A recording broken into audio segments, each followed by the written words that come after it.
Alrighty, I'm going to make a quick video. It's not going to be a step-by-step, but just going to point out some of the things I think you need to know if you're going to be installing a Genright tank in your Jeep TJ. I got an 04 TJ here. I'm just going to do some quick pointers of things that I'm figuring out as I go. Alrighty, I've got the 19.5, I think they call it the crawler thing. I wasn't ready to outboard my shocks and my coils yet. That's going to be way on down in the build. I'm not ready there. So, and this thing here, I'd already pushed it up in here once. I've got to make some adjustments so I can get it in here right. But this thing fits perfectly between the frame.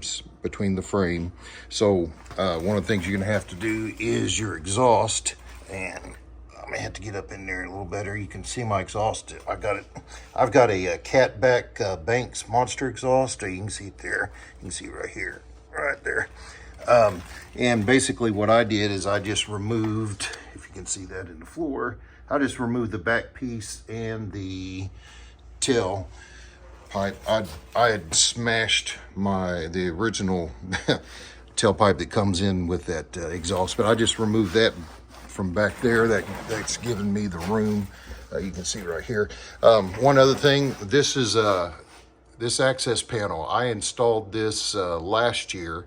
I had an issue with my you can see my original tank over there. I had an issue with the pump or something, I don't remember, but I had to drop the tank, and when I did, I installed this. This is one of the handiest things I've installed in this Jeep. When I was out in Arizona and Moab last year, had a pump issue, the little nipple. Let's see here. Get over here.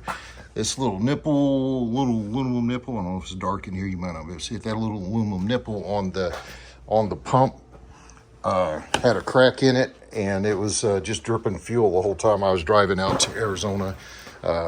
From Arkansas to Arizona, then Utah, I was dripping the whole time. So I had to replace that.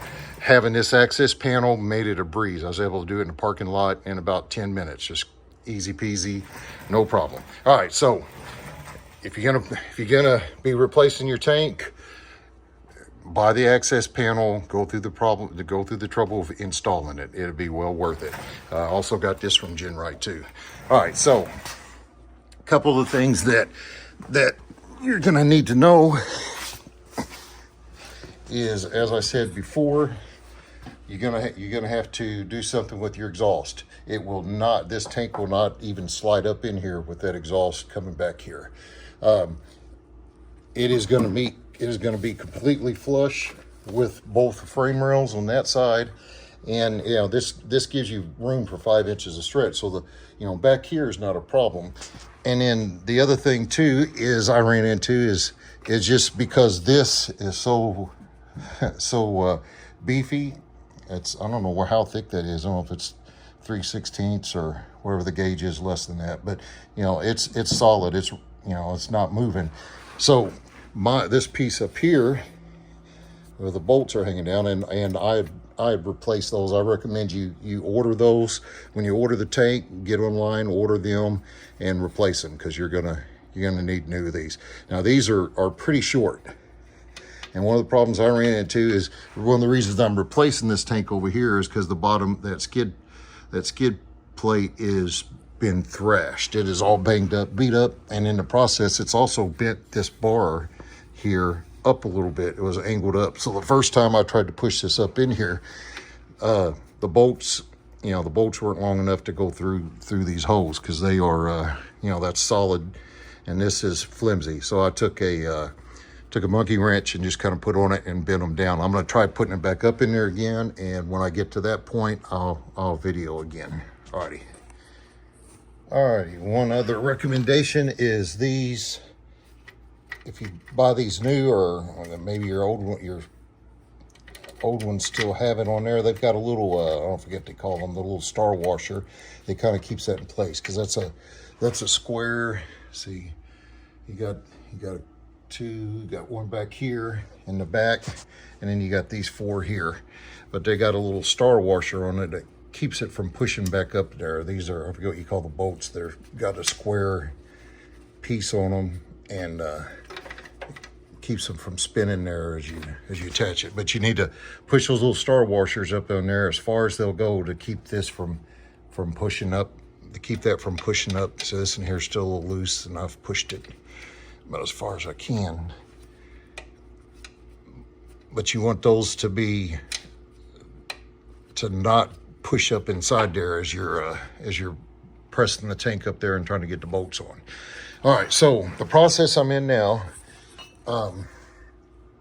originally I got all excited and I put all my hoses and connectors and all the evap stuff on here and tried to jack, because I need to jack it up in here. I need to get at least 2 of these probably screwed in, so I can figure out, because you got the, let's see, all right, because you got this right here. All right, and you've got to drill a hole up here in the frame and put a not a crush bolt, but to keep it from crushing that frame. I forget what it's called. Anyway, that's got to go in there, so you got to drill a hole through and then another hole. So you got to figure out where to mark that in order to get all this up in there. I mean, it is a tight fit. So the best thing to do is not attach anything. I'd cover all your holes and everything so that nothing falls in there. But you're gonna have to jack this up there.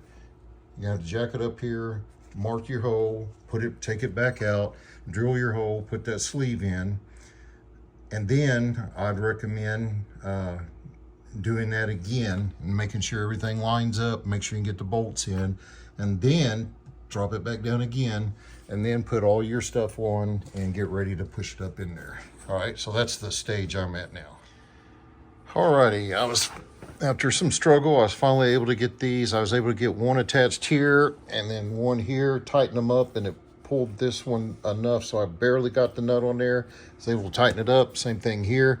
I'd recommend you do that. Get them pretty good and tight so you pull that metal down, and then you're going to loosen them back up so you can pivot this and get this lined up where you need to. Because next thing is I got to mark this up here where to drill. Alrighty, you can see how this access panel, do this again. You can see how this access panel really helps with getting in here where you can see everything. Make sure you got clearance. So I'm getting enough light. Now I don't know if you can see out there, I'll get up under the Jeep, but it is all the way up against this cross member here in the corners. But you got to make sure you got room for everything to get through. You got that one there. It's got to go through that hole there, all that stuff. All right, let me get under the Jeep. Alrighty. So as you can see, let's see here. This is pretty tight fit up in here. Now, I got lots of room back here now that I didn't used to have.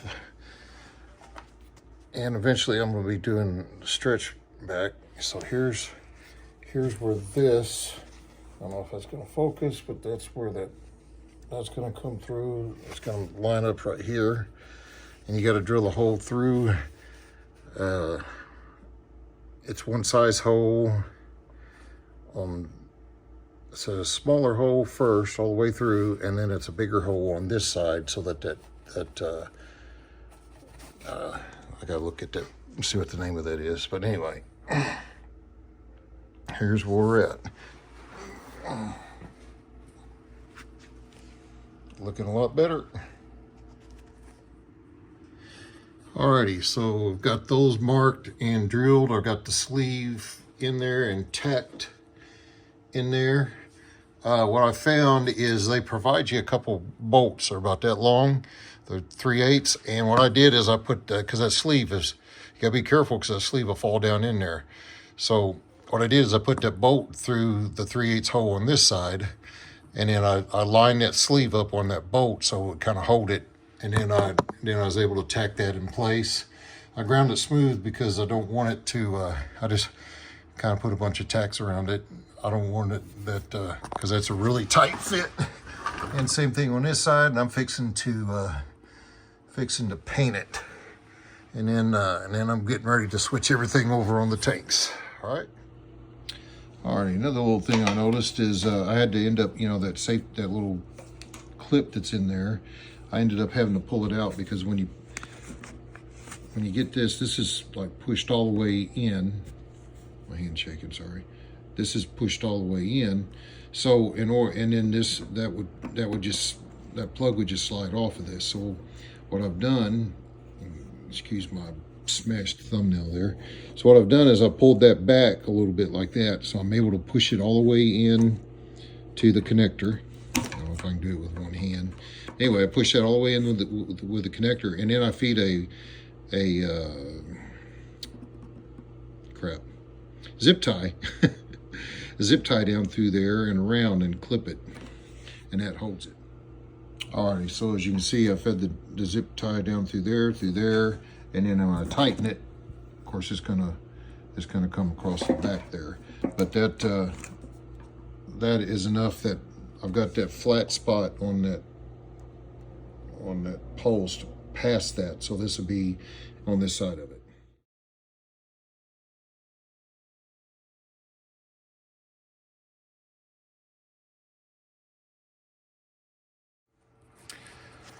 Alrighty, so now I've got everything switched over. These all have barbs on the end of them, and then they probably wouldn't come off, but I went ahead, it's cheap insurance, and just put that zip tie on there so it won't come over that barb, and it'd probably be all right. And here did another zip tie thing where it's holding that piece where it won't come out. That I'm pushing and pulling on that, it won't come out. And so anyway, we are ready to push her up under there, jack her up and bolt her in. We'll see if those holes line up. I hope they do. Now what I do is, because I'm usually doing this by myself, which would be a lot easier if you had somebody to help you, but I'm by myself. And what I do is, if you kind of see, I kind of do a seesaw action. I lift it up far enough to get the filler holes up to there, and then I lift it up a little bit more, and then you got those evap tubes you got to be real careful with so you don't break them. All right.